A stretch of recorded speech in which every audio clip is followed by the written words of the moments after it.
velkommen til Gal med Garn, min strikke-vodcast, tror jeg man kalder, altså videopodcast her på YouTube og min kanal.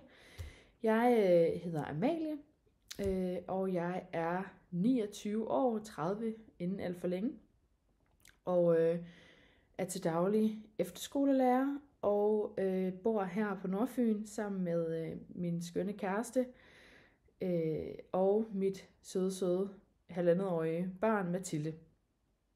Og det er dejligt, jeg strikker meget, hækler meget og alt andet, der har noget med garn at gøre. Der er i navnet Gal med Garn.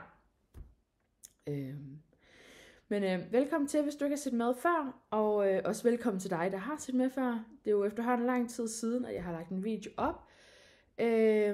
Sidst jeg lagde en video op var tilbage i marts, så det var lang tid siden, det var min første video. Men man kan sige, det der ligesom ligger til grund for, at det er så lang tid siden, det er, at vi fandt ud af nærmest lige efter, at det sidste afsnit kom op, at vi skal have en baby mere til december. Og det har jo gode grunde gjort, at mit overskud har været ikke så stort. Jeg har haft ret meget kvalme den her gang. Jeg har døjet ret meget med smerter. Jeg vil være ovenpå igen nu. Smerterne er der stadigvæk, men kvalmen er heldigvis væk, og jeg er ikke lige så træt, som jeg var de første 3 måneder. Så overskuddet er ved at vende, og det er dejligt. Så vi glæder os bare, og derfor kan man sige, at noget af det, jeg også vil vise jer i dag, er noget af det, jeg er i gang med at strikke til min kommende baby. Altså det bliver meget spændende. Jeg har derfor heller ikke fået sådan vildt meget færdig siden sidst, fordi der har været sindssygt meget andet at gøre, men lidt er det der blevet til. Og det vil jeg gerne vise jer lidt af i dag også. Ja. Så velkommen til. Vi skal jo egentlig bare i gang med det. Og det første, jeg gerne vil vise, det er den, jeg har på. Det er mit første sådan færdige projekt, som jeg faktisk næsten lige er blevet færdig med, og det har været ret lang tid undervejs. Og det er en vaffelcardigan fra Knitting for Olive i den her sindssygt flotte grønne farve, som hedder Bring It, og er håndfarvet silkemohair fra Ladybug Yarn. Og så har jeg købt sådan nogle glitterknapper til. Kan man sådan nogle blinkknapper. Og den er jeg sindssygt glad for. Det er jo strikket i 3-trådet silkemohair. Så det er ikke fordi det har været sådan en vildt billig sag. Men ja, man glemmer jo lidt i sin strikkeøkonomi, hvad ting har kostet, når det bare har ligget længe. Så jeg synes jo egentlig, at den ikke har kostet særlig meget. Men jeg har også fået meget glæde af det her garn. Jeg har strikket den om, fordi jeg kom til at strikke. Min strikkefasthed passede ikke første gang, og der var jeg næsten helt nede og skulle lukke af til rib, så jeg måtte lige lave en ommer. Men nu er den blevet god, synes jeg. Den ser sådan her ud, og er sådan forholdsvis kort. Og det synes jeg egentlig er meget rart.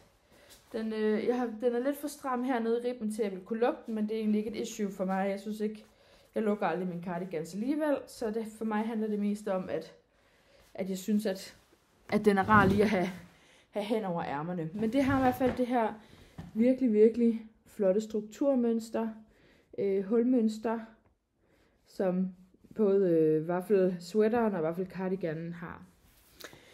Så den er jeg meget glad for. Den er strikket frem og tilbage. På pind 5,5 har jeg brugt, så det er jo egentlig gået sådan rimelig stærkt, kan man sige. Men ja, man skal jo bare lige gøre det. Så nu sidste gang manglede den cirka halvandet eller et halvt ærme, og det havde den egentlig gjort indtil for en uge, halvanden siden, og så tænkte jeg, nu skulle det være løgn, nu skulle den være færdig. Så det blev den. Så vaffelcardigan, mega dejlig at have på, mega glad for den, mega varm, så det bliver godt, når det begynder at blive lidt koldere udenfor, som det jo gør lige nu. Så det var mit første projekt. Så viste jeg jo også sidste gang min Make 9, og der var den her blandt andet på os, den her cardigan. Og så havde jeg også en woodlark sweater alene holdt med Samsø, som jeg skulle strikke til en veninde, som hun skulle have i gave, hvor hun selv havde valgt garnet.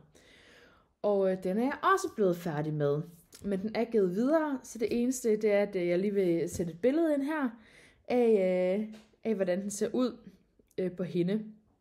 Og hun var meget glad for den, og jeg var egentlig også ret glad for resultatet. Det garn, der er tilbage af den. Jeg skal se, om jeg kan finde her på mit bord.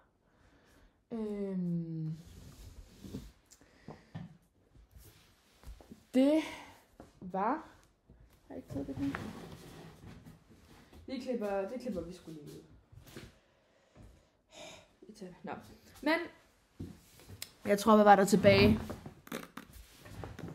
Halvandet nøgle silkemohair, halvandet nøgle af garnet, selve garnet. Ja. Så det blev egentlig fint i tweed, tror jeg, hvad det hedder, fra Især. Og der var cirka halvandet nøgle tilbage det, og så halvandet nøgle tynd silkemohair fra Sandnes. Så lidt for lidt garn, jeg ved ikke lige hvorfor, men hvis det synes man så ikke er festet passet, men ja, det var det, der var tilbage. Og men hun blev rigtig glad for den, og den passer hende så fint, så nu kommer der, ja, som sagt var der et lille billede af den, så skål tilbage og se det, hvis I er interesseret i det. Den er i farven sand. Så.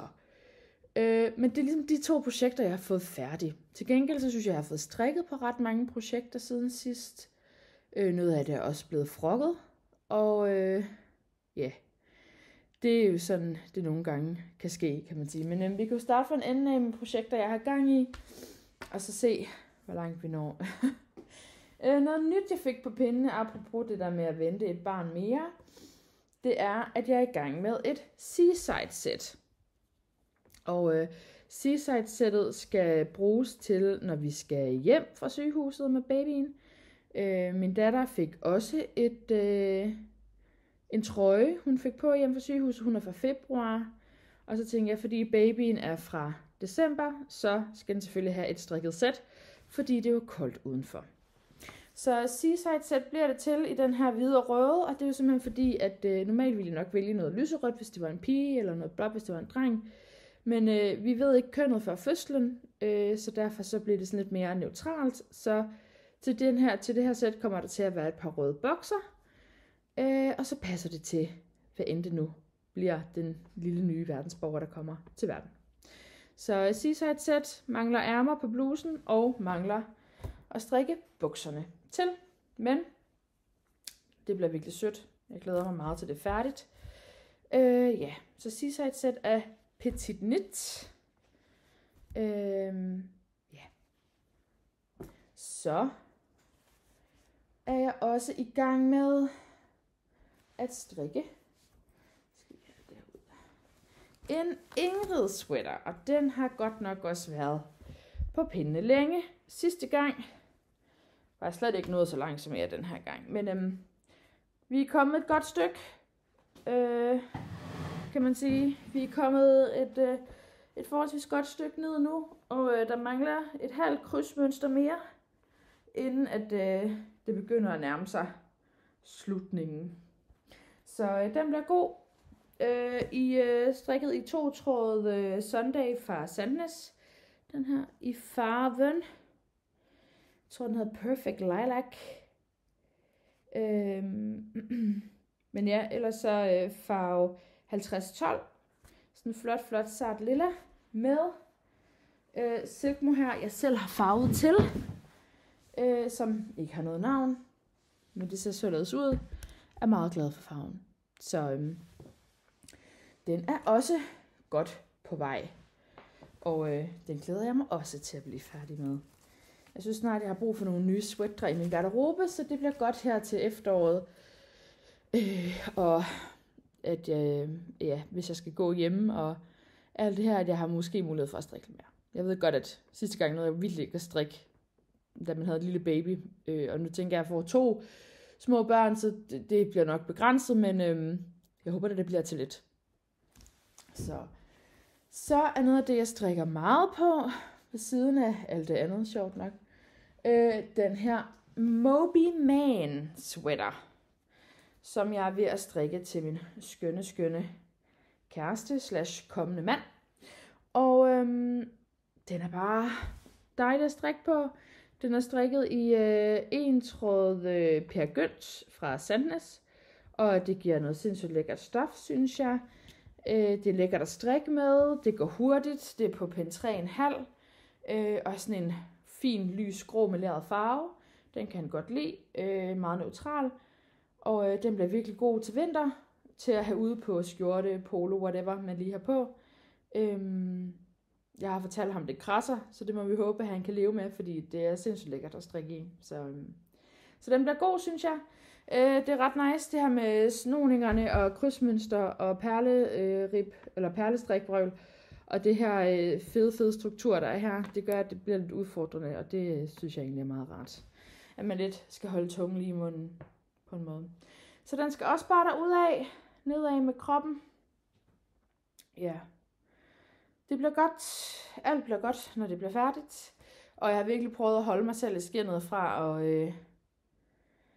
at slå en hel masse op. Så I kommer også til at se et projekt nu, som jeg drømmer om at slå op til, men som jeg ikke har slået op til endnu. Fordi at, det er jo i drømmene, men altså jeg er nødt til at få et eller andet færdigt snart. Fordi det kan ikke blive ved med at fungere, bare ligge over i skabet og vente. Så det er nødt til at blive færdigt. Nu tager jeg den her af, fordi det er vildt varmt her i min stue.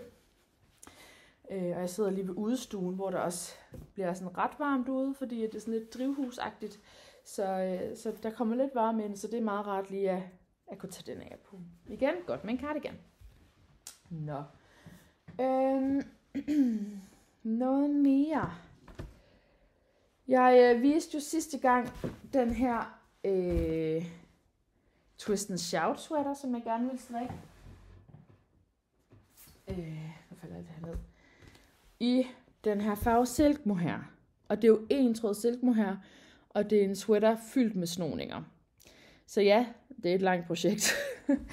Og jeg fik jo egentlig også slået op til den, har jeg, og fik startet på snoningerne, og så kom der vendepinde i de der snoninger, og jeg fik strikket ribben, og så da jeg skulle folde ribben ned, så var der simpelthen et eller andet, der ikke stemte, og det passede ikke, og tallene passede ikke, og det blev skævt, og det blev skørt, og lige pludselig passede maskeantallet til de der snoninger heller ikke, og ja, så blev jeg lidt træt af det, og endte med at hive pindene ud af det, og simpelthen, altså jeg tør nærmest ikke travle det op, fordi det silke her, det er træls at travle op i, så jeg tænker, at jeg bare klipper, og så strikker jeg fra det her, i stedet for, fordi det tror jeg er nemmere. Men det er jo sådan på lidt små pinde, ikke? Fordi det er en tråd silke her, så der kører vi altså pind 2 i ribben, og pind 2,5 på kroppen. Så jeg kan godt mærke, at det er et langt projekt, men den er bare sindssygt flot. Og så det er i gang, det er i proces, men det bliver ikke det første, der bliver færdigt i hvert fald. Men nu nærmer vi os jo snart december, og min Make 9 er jo kun fyldt med 2 projekter nu. Så vi er ved at være lidt i pres, om det kan lade sig gøre at nå det. Og jeg tænker ikke det nås, eller jeg tænker ikke at nå det, men jeg vil gøre, hvad jeg kan for at nå i mål. Det er også nogle store projekter, jeg har valgt, det er sådan lidt skørt, men ja. Så lidt er der sket på den her Twist and Shout sweater, men det skal alligevel travles op. Men prøv at se farven, hvor flot den er, altså. Sindssygt flot. Silke her for sysleriet. Det er en one pot wonder, så der findes kun det her i den her farve. Det er ikke en colorway, de fører inde på deres hjemmeside. Og det synes jeg er ret sjovt og ret spændende, at det er noget unikt, og det kan jeg rigtig godt lide. Så jeg kunne ikke stå for den her altså havfru-agtige blå farve. Den bliver så flot. Og jeg glæder mig til den er færdig om x antal tid. Forhåbentlig inden årets afslutning. Men lad os nu se, ikke? Der er også en baby, der skal have noget tøj. Så ja, det er jo sådan. Så et lidt sjovt projekt, jeg ikke viste sidste gang. Det var, eller er, en t-shirt, jeg har været i gang med også i lang tid, som hedder Another Brick in the Wall fra Popknit. Og den er så flot. Så flot. I 4 farver. Og den ser lige nu således ud. I gang med snart at nærme os at der skal tages af på ærmerne.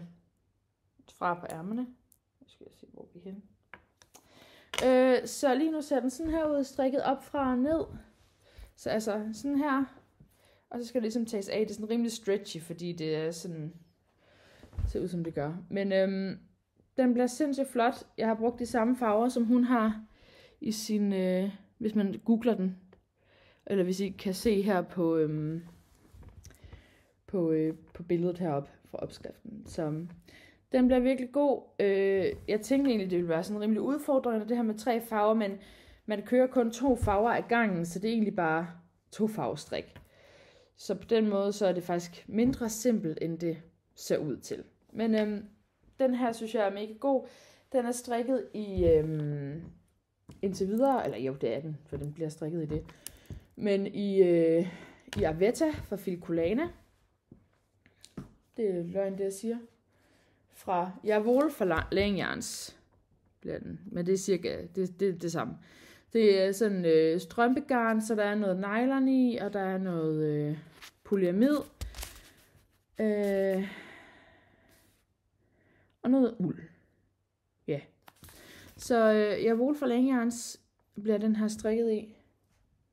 Og den er jeg meget spændt på. Der skal være matchende shorts til, så det er jo lidt sådan en sommersag, så den er lidt ude nu. Nu går vi lidt over i efterårsstrikken, så man ikke den her bliver færdig til næste sommer, kunne jeg forestille mig. Det regner vi med. Det regner jeg med.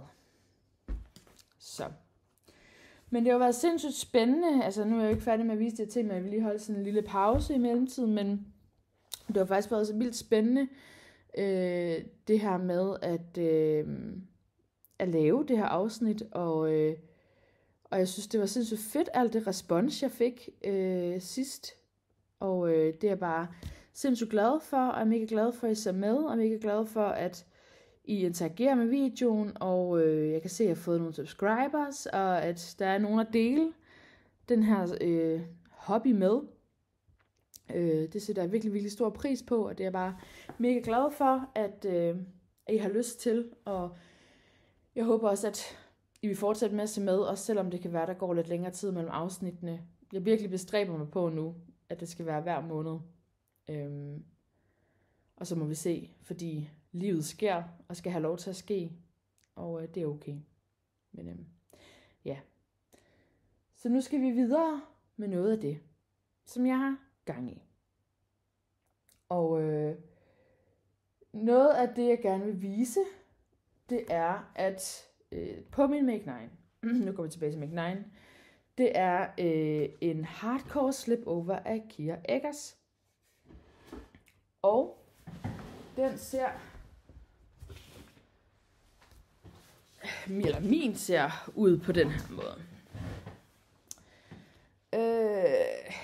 Ja. Nu er det i hvert fald fra hinanden, det her kan jeg se. Men det ser ud på den her måde. 2-farvestrik. Der skal være et hjertemønster. Og så kiggede jeg på det, og jeg kigger på det, hver gang jeg går forbi det. Og tænker, det er bare overhovedet ikke sådan, som jeg synes, det skal være. Og det er nok sådan rimelig sigende for de projekter, I kommer til at se sådan fra det her og frem. Så det er sådan det segment, hvor jeg ikke er tilfreds med det. Hvad skal man sige? Men jeg blev ved med at kigge på det, og jeg tænkte bare, altså, man kan ikke se mønstret ordentligt. Jeg havde drømt, det skulle se anderledes ud. Der er for mange hvide plamager i det ene og det andet, og det smelter sammen, og det har jo noget med garnet at gøre, men det havde jeg måske ikke lige tænkt, da jeg købte det, og det blev bare mere og mere irriteret, og så synes jeg, det var træls lige pludselig, at det var superwash behandlet, så føltes det anderledes, og ja, der blev bare lige pludselig mange ting galt med det, som jeg ikke var tilfreds med. Og så bliver det sådan lidt bare sendt i skræmmekrogen, og så tænkte jeg, det er simpelthen, nu er det på min Make 9, så jeg er nødt til at lave det. Og så måtte jeg finde noget alternativt, jeg kunne bruge, fordi det her kommer jeg ikke til at blive færdig med eller tilfreds med, og så er det for lang tid at bruge på noget, hvis man ikke bliver tilfreds med det til sidst, synes jeg. Fordi vi ligger jo bare sindssygt mange timer i vores strik, og i vores håndarbejde generelt, uanset hvad vi laver. Og Derfor så var det nødt til at blive anderledes. Så i stedet for det her blå og lyserøde, som jeg virkelig godt kan lide hver for sig, og bare ikke så meget sammen, så har jeg simpelthen valgt at bruge Pernilla fra Filcolana, som er det, der er anbefalet i opskriften, som er et tyndt DK weight uldgarn, som ikke er superwash behandlet i den her naturfarve, fordi jeg tænkte, okay, men så kan nærmest alt passe sammen med. Så der har jeg 5 nøgler af det her.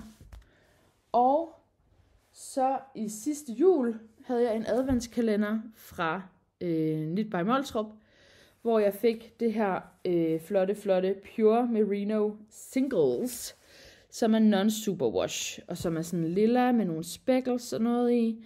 Og så tænkte jeg, hvis nu jeg lægger det dobbelt, så får jeg DK weight, og det havde jeg egentlig til.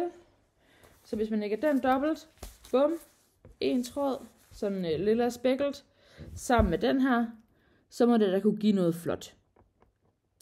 Og det kommer an på en prøve, men jeg synes også, det er lidt svært at se sådan farverne, sådan, når vi ser det langt frem, men hvis man kommer tæt på, sådan her, så kan man godt se, at der er noget farveforskel. Og det håber jeg kan noget. Og ellers så må jeg jo prøve at se, om en af de der, de her Versace-jarn, som jeg egentlig havde tænkt, jeg skulle bruge til det, om de kan blive brugt til min hardcore slipover. Sammen med det her naturfarvede Pernilla. Så det er lidt et eksperiment, og det bliver lidt spændende at få på pindene, kan jeg mærke. Jeg tror, det bliver bedre end det andet, håber jeg. Og så kan man sige, at det her er jo sådan noget DK weight, og der er noget lyserødt og noget blåt, så det kan jeg bruge til babytøj, eller børnetøj, eller striber, eller whatever, et eller andet til mig selv. Så det er ikke fordi, det er spildt som sådan, det bliver bare ikke brugt til det er købt til, hvilket godt kan irritere mig lidt, fordi jeg køber egentlig kun til projekter, jeg ved, jeg skal lave. Medmindre det er en adventskalender, fordi der ved jeg det ikke. Men ja, så på den måde, så var det sgu lidt irriterende. Så nu bliver det her til min hardcore slipover i stedet for, håber jeg. Og jeg håber, det bliver godt. Så den glæder mig til at få på pindene, når noget af alt det andet er lidt på afstand og ud af verden. Ja, det bliver godt, tænker jeg. Så det var første projekt, jeg var utilfreds med, men hvor jeg har fundet et alternativ, fordi den skal laves, synes jeg. Ja. Det andet, hvor at det var, jeg havde startet det op, og så blev det overhovedet ikke, som jeg gerne ville have det. Det var en Siri cardigan. Og det er simpelthen fordi, jeg har det flotteste silkemohair, som jeg købte til Fiberfolk i Vejle. Og det købte jeg ved Camijonet. Og den hedder Petals. Og er sådan en super, super flot sart lilla med sådan noget guld detaljer, speckles, sådan noget i den stil. Vildt flot sart lilla med guld. Og jeg tænkte, det er så smukt det her silkemohair. Det skal bare virkelig komme til sin ret. Så jeg købte sådan en her naturfarvet Saga fra Filcolana. Og Saga garn, det er det, som der er anbefalet i opskriften. Og der købte jeg, at de skal holdes dobbelt, så det er 2 tråde Saga, holdt sammen med 1 tråd silkemohair. Og jeg tænkte, så kommer silkemohairen virkelig til sin ret, i at blive parret sammen med det her naturfarve. Det gjorde den overhovedet ikke, og jeg var super utilfreds med looket, og hvordan det så ud, og jeg tænkte bare, det er simpelthen løgn. Nu har jeg købt 9 nøgler af det her Saga, og det passer bare ikke. Så jeg tænkte, og jeg har allerede taget hul på 2 nøgler, og skal jeg bare strikke den alligevel, men så sådan, fandme nej, det gider jeg ikke, fordi jeg bliver så træt af det, og jeg kommer ikke til at være tilfreds med det, og jeg synes, det er synd for det her silkemohair, når det er så sindssygt flot. Og derfor besluttede jeg mig igen for, så måtte jeg jo aflevere de resterende nøgler, jeg ikke havde taget hul på, op hos min søde garndame Hanne i Bogense. Og det gjorde jeg så. Og så valgte jeg i stedet for hos Strik og Stil i Aarup, og det er overhovedet ikke reklame, men jeg synes bare, det er nogle sindssygt gode butikker. Strik og Stil i Aarup, at købe Saga i farven, der hedder Freesia. Og det er sådan en flot lilla farve. Og så tænker jeg, det må da være sindssygt flot sammen med den her Freesia farve, som jo bare er min Y-farve, min yndlingsfarve for tiden. Alt jeg laver, alt jeg har, alt jeg køber, alting skal have den her pastel eller farve. Og det er bare en sindssygt flot farve, synes jeg. Og jeg tænkte, sammen med det her silke her, så kommer det lilla i hvert fald meget mere til sin ret, end det gjorde før. Så det skal jeg simpelthen have lavet en strikkeprøve på, så jeg kan se, om ikke at det ender med at blive ret godt. Det tror jeg virkelig, det gør. Vi er jo 2 i min strikkeklub lige nu, der strikker den her Siri cardigan. Og Camilla, skud ud til Camilla fra min strikkeklub, som strikker den i marineblå. Den blev også sindssygt flot. Den er generelt, Siri cardigan er generelt flot i alle farver. Hun startede med at strikke den i natur, og den var også virkelig flot. Og nu i marineblå, og den er også virkelig flot. Så Siri cardigan er generelt bare en virkelig flot, alsidig cardigan med snoninger, som jo er mega hot. Ja, så det er ligesom det, der skal ske. Den her lilla sammen med den her sindssygt flotte silke her, som bare kommer til at være så flot til det her, tror jeg. Det glæder mig virkelig meget til at få på mine pinde, kan jeg mærke. Så må vi se, hvad der skal ske efter alle de her projekter. Så ligger der jo andre projekter og ulmer rundt omkring. Udover de her ting, så er der jo også noget, jeg har købt hjem, som ikke er kommet endnu. En af mine søde kollegaer skal have et barn 3 uger efter mig, er hun sat til. Og sidst havde de et sommerbarn, og nu har de et vinterbarn. Så næste gang kommer I nok til at se mig have slået op til et par teddypants og en bjørnehue. En lille bjørnehue fra Knitting for Olive. Fordi så skal han have sådan et fint sæt. Den lille søde baby, der kommer hos min søde kollega Anna. Og det tror jeg også bliver rigtig godt. Hun elsker, det er sådan en isblå farve, og det er hendes yndlingsfarve, og alt hun har er den farve. Så det tror jeg, hun bliver virkelig glad for. Så gavestrik gør jeg normalt ikke noget i, med mindre at det er fordi, jeg virkelig er motiveret for det, og selv helt vildt gerne vil give noget til nogen, som jeg ved, de bliver vildt glade for. Og det er det i den her situation. Så derfor skal lille drengebaby der have et par teddypants og en sød hue, han kan komme hjem i fra sygehuset. Eller bare, han kan have på derhjemme. Ja. Så meget lille, kort, hurtigt afsnit med lidt af hvert fra mig. Ja. Det er jo meget rart, at man kan bruge lige de her 30-40 minutter på lige at se noget. Og jeg beklager, hvis I synes, det går for hurtigt, så må I godt lige smide det ned i kommentaren. Jeg har en tendens til at speed lidt derudaf, fordi der er bare så meget, jeg gerne vil fortælle, og pludselig så, ja, er der jo ikke engang gået så meget tid, som jeg tror, der går. så man må meget gerne lige skrive, hey Amalie, slå lige lidt ned, fordi at, det går sgu lidt hurtigt, jeg vil gerne lige høre lidt mere om det, og lidt mere om det, og lidt mere om det. Så, men jeg kan fortælle, at ude på mit arbejde, min dejlige efterskolearbejde, har jeg fået et valgfag i år, i det her kvartal, der hedder Gal med Garn. Og jeg vil bare sige, at jeg er virkelig beæret og meget, meget sådan glad for det strikke-community, der findes.